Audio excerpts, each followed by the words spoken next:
connection.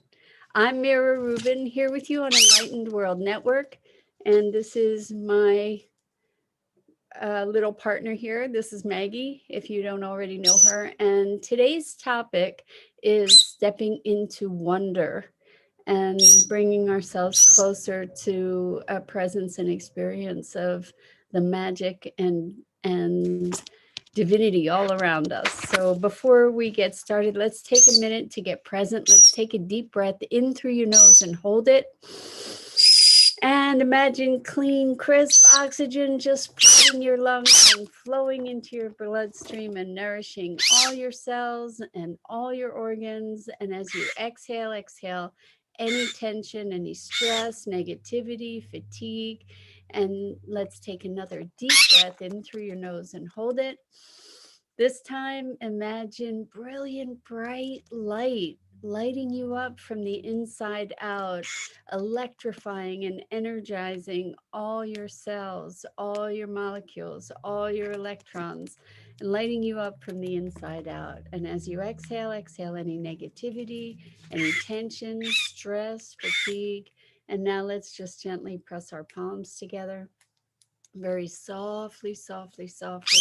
Rub your fingers against your palms to feel how delicious that sensation is, and bring yourselves present right here, right now. So, I think it was Einstein who said everything's a miracle and nothing's a miracle.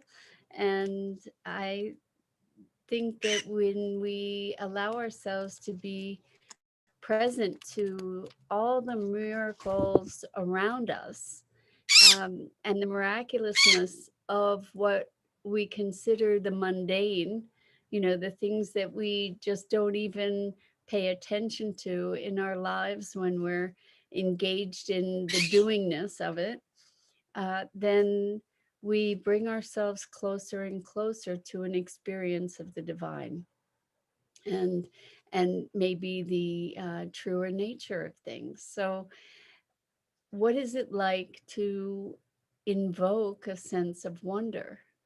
And what I notice is that when we when we look at the world through a lens of curiosity rather than a lens of knowingness. So what I mean by that is that most often when we operate in the world, we operate by identifying and categorizing and um, dismissing so much of our experience, because otherwise there's just so much feedback, there's too much information to absorb.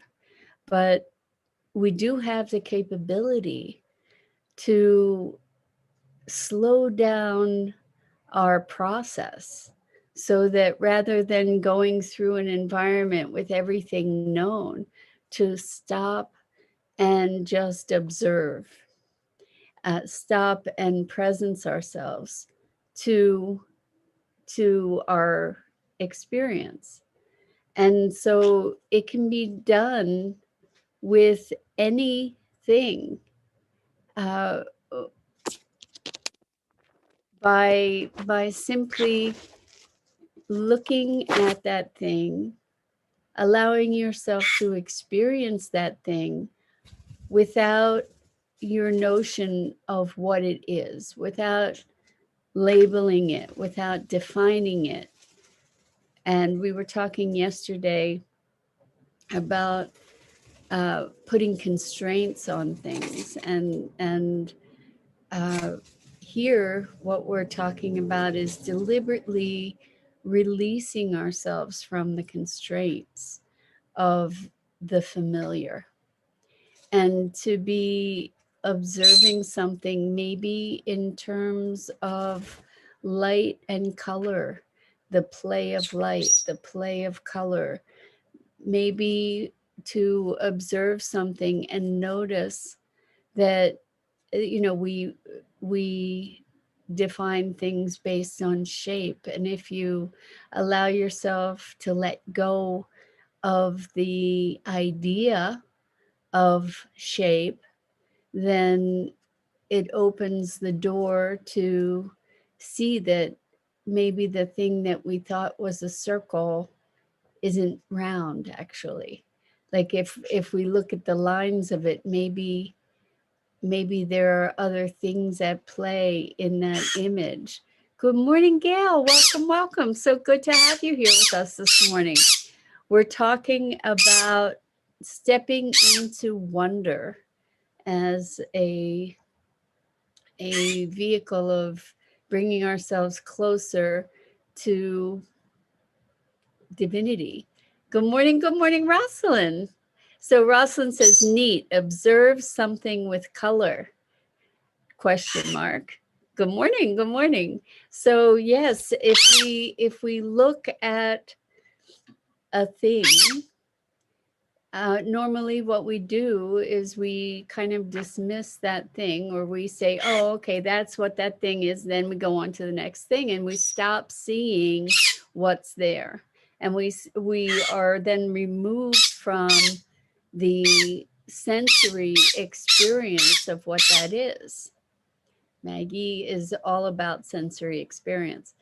Anyway, so for instance, if you look at something and start looking at the color in it, we might look at something and say, oh, that's white. But as we look at it more closely, more deliberately, what we can notice is that in fact, there are multitudes of other colors and maybe even patterns within that thing that we were calling white. Or look at the geometry of something. So like right now, as I'm speaking to you, I'm looking at my computer, and there are all kinds of geometries in the computer itself. And when I start looking at the light and the dark and the curves and the gradations of light, and it becomes more and more interesting as I put my attention on it to see the irregularities, to see the variations. And actually, there's a wonderful book called The Artist's Way that talks about being able to see what's there in order to be able to render it. So one of the exercises, for instance, is to be looking at a photograph. Now, I haven't looked at this book for years, but this stuck with me, is to take a photograph and turn it upside down. Because when we turn that photograph upside down, we're not immediately identifying things and thinking of them in terms of spatial relationships. We're better able, when we turn that image upside down, to see the shapes, to see the colors, to see the variations, and the accurate, to be able to see more accurately, because we're not overlaying our concept of what that thing might be.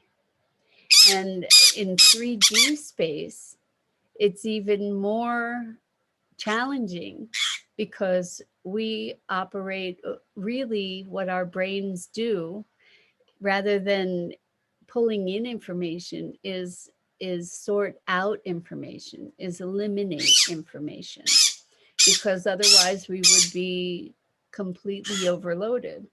Years and years ago, I had a hallucinogenic experience, and I was just so completely entranced and fascinated by the smallest thing, like seeing the nuances of the world around me.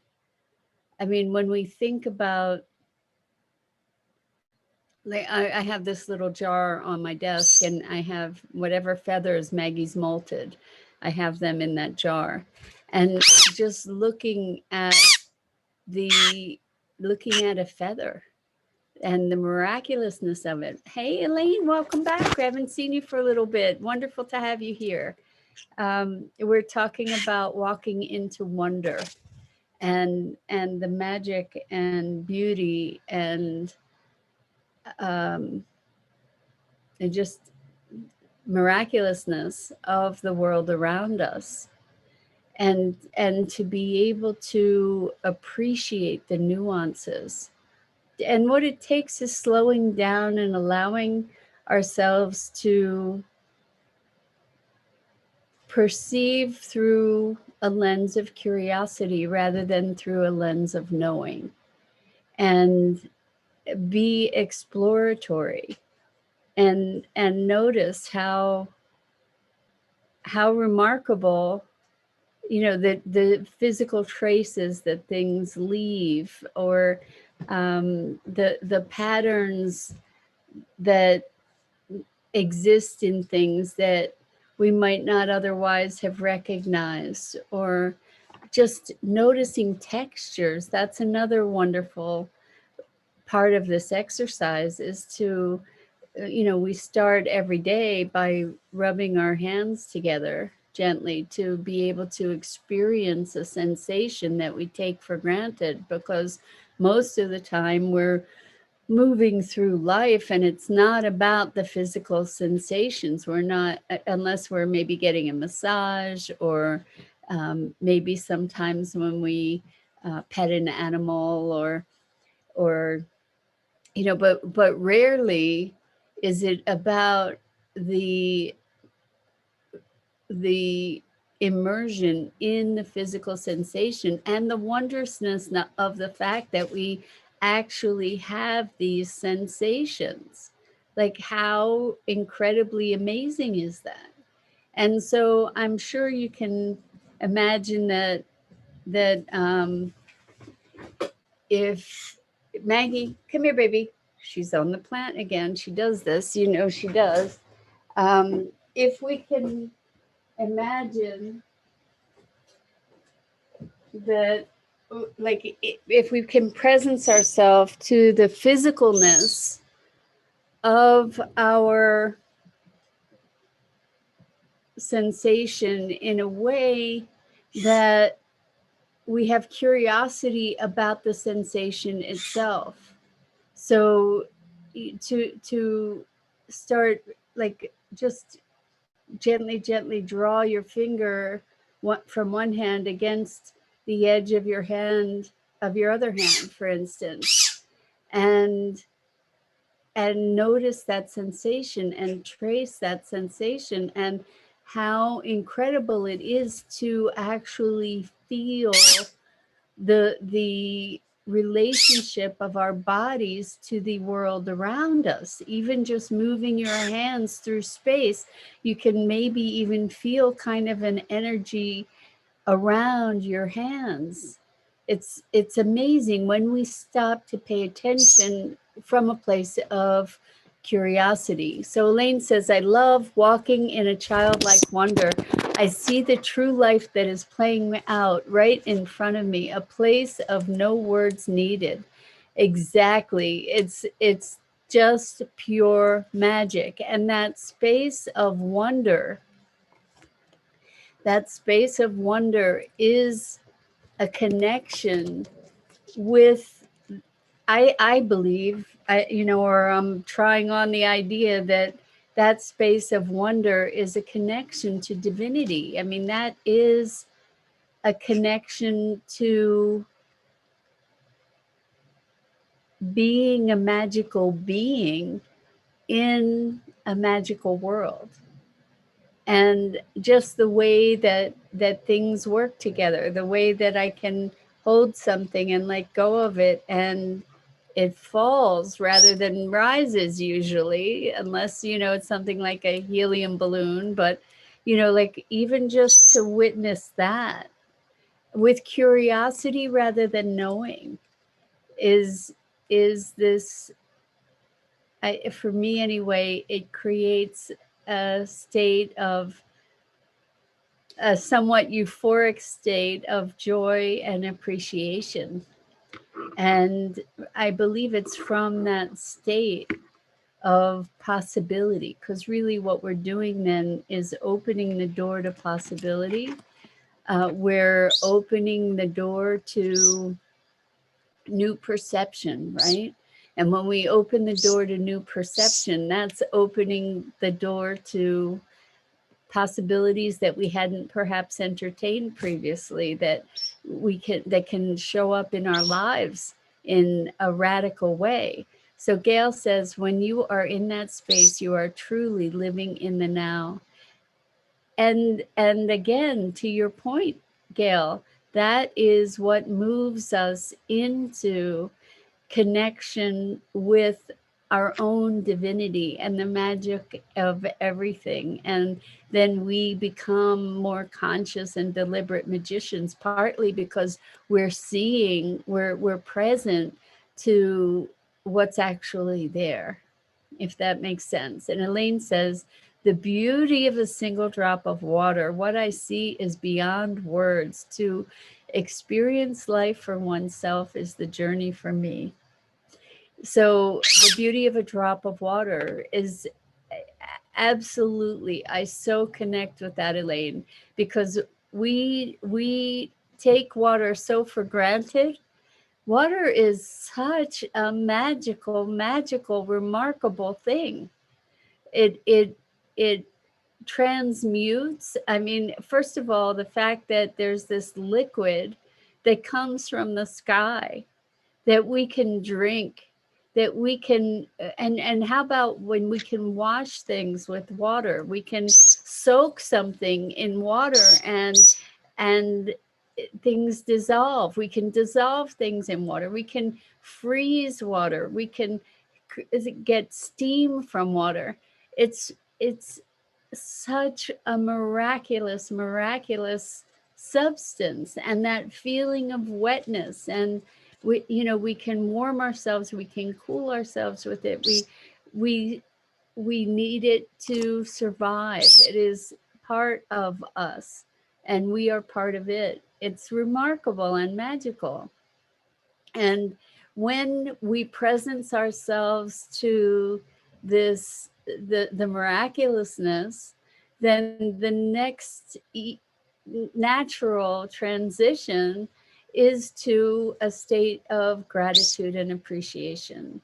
So wonder, awe, gratitude, appreciation are all really high frequency emotions, and they elevate our experience, they elevate our frequency, and again connect us more directly with the divine in us and all around us.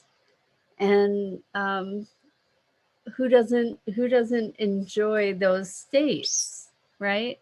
And so I think that when we can remember, and I say that in like remembering, putting things, the members back together, um, to be present to this incredible sensual experience of magic and wonder all around us, we do deliberately bring ourselves closer to an experience of the miraculous and of the divine.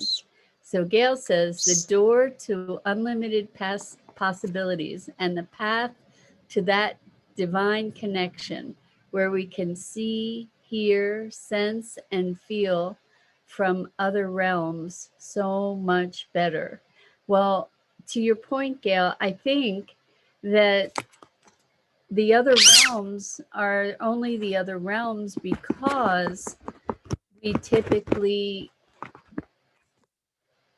live in the flow of knowingness and doingness, and the mundane descriptions. We live in the labels. We live in the notions of things as we've defined them to be, rather than presencing ourselves to their essence. And I so agree with you that it is by accessing this state of wonder that we then can access other dimensions of experience more readily. We are, because we're not binding ourselves to the limited experience of our definitions. And Elaine says, I'll send you a picture of a plant in my yard and how the energy is flowing if you like. I would love that, Elaine. I would love, love, love that.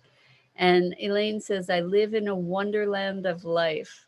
Well, so, I was talking the other day about feeling the lack of access to this this state of all presence, and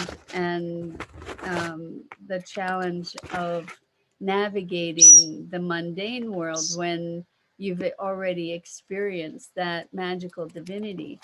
And now today is kind of my higher self's response to that, given that this was the topic that came forward, and that is that how we access that state. It may not be exactly that the same space, but how we can gain ourselves a closer experience of that divinity is through this path of wonder and awe.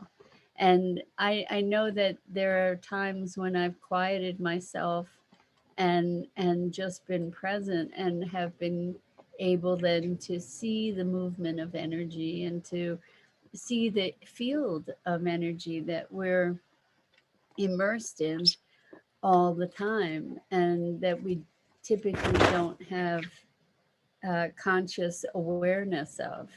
And so um, I keep talking about the Joe Dispenza meditations and the Joe Dispenza advanced retreat that I went to. One of the things that we did was a walking meditation. And I believe that what I'm talking about now is an open eyed meditation, and we can do it in movement as well, right? When we presence ourselves to the wonder of things, the unfamiliarity of things around us, the magicalness of things around us, and our environment, and even our own bodies as we just move in space. Or you could just observe your hand and look at your hand and notice the lines and the textures, and the fact that this is skin, and it's pliable, and there is not a thing around us that is not imbued with its own phenomenal, in a meaning a phenomenon, but in its own phenomenal way. And uh, I for me, one of the things that I support my clients in is identifying their key values.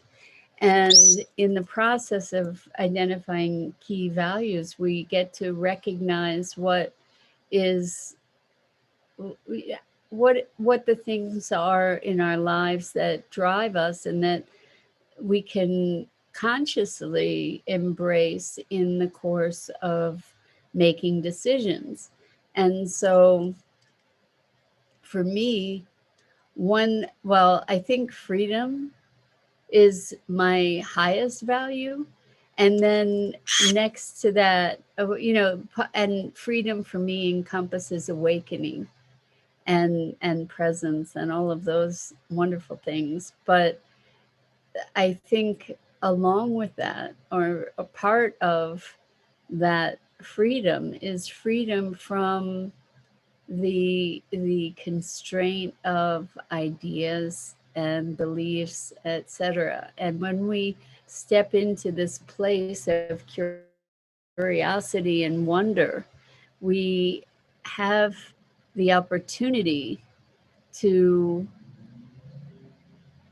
move into a greater sense of freedom and connection all at the same time. You know, because we can't be in this wondrous, magical universe without being connected to it. Like we get a new level of connection and a new level of experience. And so Elaine says, for me, all is here now. There's no separation in me. All is now. A beautiful, beautiful reflection of the infinite formless life shining through all life. This is truly being alive beyond belief or mind. Yes, truly heart centered in the now. So Elaine, it would have been great to have you here on Monday when we were having the conversation about feeling separation, because one of the things that I was talking about was, what is it like to live in that state of um, awakened consciousness. And so, you know, today is really bringing us the answer that stepping into that state of awakened consciousness is what you're speaking of, is being present to that magic and wonder and the movement of life and the magnificence of that, like on a continual basis. That's a pretty magical, amazing place to be. And so I'm grateful to my higher self for bringing this forward as today's topic, because it answered the question that I posed earlier in the week. And I love being able to see those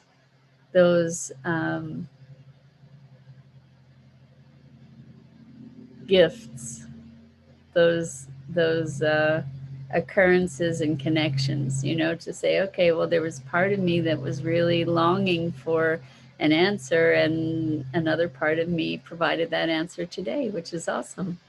So Gail says, because of our responsibilities of everyday life, we've created a space where people don't take the time for that wonder and the magic. And wonder has been forgotten over the years. And I think you're so right, Gail, that we are hypnotized into believing that all the things we do, we're human doings in so many ways, that all the things we do are what's important, you know, that's what we're here for. And we get so caught in the doingness and the drama of life that we forget the essence of life itself and the magic of the experience. And it's such an important thing. I mean, it's we can create this presence to things as part of our moving meditation, as part of being present in this state of connection all the time. Now, when there are tasks to do, it'll be interesting to see how to bring bring that perception into the tasks we do. And my suspicion is that when we do that, it will alter our choice of what tasks we take on and what tasks we do. Um, but this is a path to blissfulness. I can feel it in my body, and I'm imagining that if you're allowing yourself the openness to the wonder around you, just to all of it, that you can be also opening yourself to this feeling of bliss. And Elaine says, yes, truly feeling the gentle stillness flowing always, no matter where I am or what I'm doing. So I think this is so amazing, Elaine. And I get that there is, like, this is this in itself is a discipline. I mean, that's kind of a funny word to use in this context, a discipline of wonder. But maybe I have friends that transform that word to blissipline. So to be really, in this case, bringing ourselves closer to an experience of bliss, and the appreciation and gratitude, it just can well up. I mean, I'm feeling it in expanding my heart and moving into my throat. There's just so much wonder that we can allow ourselves to experience, and as we practice that, our experience of being here and being human transforms, and as that transforms, our relationships and our impact in the world transforms. So there's merit to slowing down, so to speak. You know, just I'm looking at Maggie, and she's very, very colorful, and just had the thought, well, wow, how is it?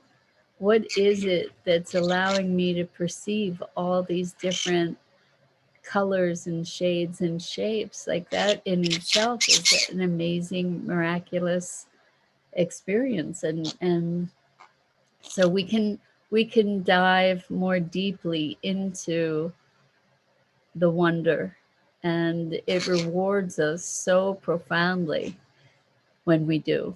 So Elaine says, to choose to be the peaceful stillness wherever we are is a choice. To choose over and over again is the practice, if one chooses. And that's entirely 100% true. We've spoken about choice a lot, and how we are always at choice. And the biggest impediment to recognizing that we're always at choice, or to choosing, is just forgetting. It's just forgetting. It's getting swept up into all the knowns, and um, and losing touch with the wonder. And so Gail says, oh my gosh, I think these types of things all the time.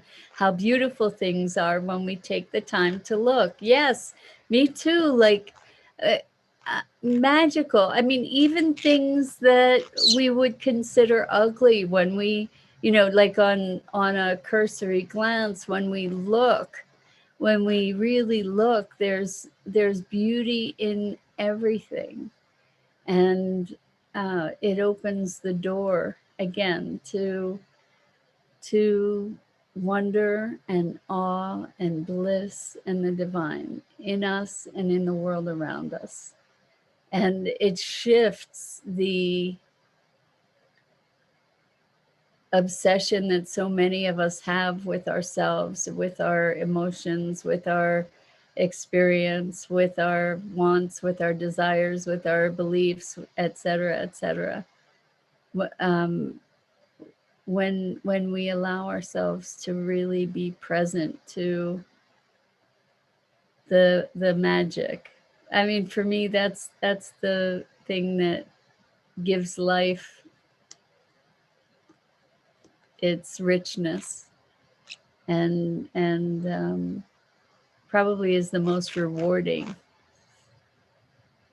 experience in life. So we get to blissipline ourselves, right?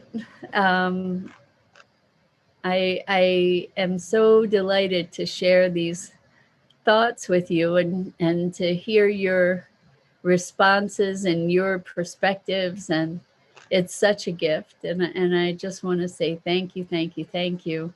I'm going to wrap it up for this morning. I'm Mira Rubin. This is the Core Connection. And Maggie and I go live each weekday morning at 9 a.m. Eastern on the Enlightened World Network Facebook page. Before I close out here. I see Elaine said to choose to live a life you don't recognize. Woo! I love this. To choose to live a life you don't recognize and let a new reality become a new norm. Letting go of what was and embrace what is now. Elaine, thank you, thank you, thank you for that. Exactly. Let's live a life we don't recognize. Let's embrace the unknown and the magic of that, and the wonder of that, and the joy of that. And then we become conscious creators. So, with that, so much love to you and so much gratitude for the time that you take to spend here and engage in these conversations. Uh, Enjoy the wonder and the bliss and the magic.